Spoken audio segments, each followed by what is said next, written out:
La plupart des entreprises sont assujetties à un taux normal de 20%, mais d'autres sont exonérées. Donc cette différence de situation fiscale est source de complexité pour l'acheteur qui doit comparer et noter les offres dans le respect de l'égalité de traitement.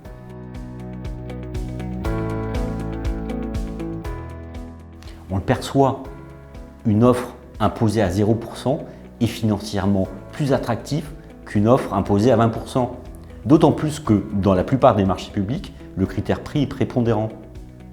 Donc, on a des candidats qui bénéficient ainsi d'un avantage concurrentiel. Elle est diverse. Certains acheteurs pensent qu'il faut ajouter un taux uniforme de 20% aux offres non assujetties. D'autres suivent en revanche la préconisation de la DAJ du ministère de l'Économie et des Finances. Ils ne prennent en compte que le prix TTC. D'autres encore comparent le prix net TVA aux offres hors taxe. Elle est rare, d'autant plus que le Conseil d'État pour l'instant n'a pas tranché la question. Et donc on a des appréciations divergentes.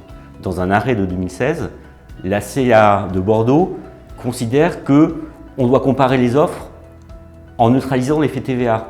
Mais dans un arrêt très récent du 19 mars 2024, la Cour administrative d'appel de Toulouse est d'un avis contraire. Elle considère que les offres doivent être comparées TTC.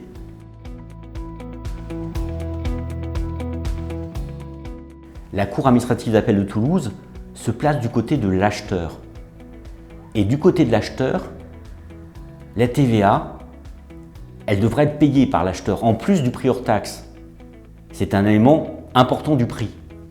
Mais dans le même temps, et c'est l'intérêt de cet arrêt, c'est que la Cour d'appel laisse la liberté à cet acheteur de demander au candidat de présenter une offre hors taxe ou TTC. L'important, c'est de l'indiquer dans le règlement de la consultation.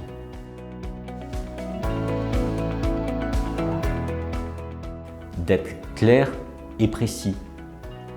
Si l'acheteur souhaite éviter un biais fiscal, il doit l'indiquer. Il doit préciser dans le règlement de la consultation que les offres seront exprimées hors taxe et non pas TTC. C'est ma recommandation.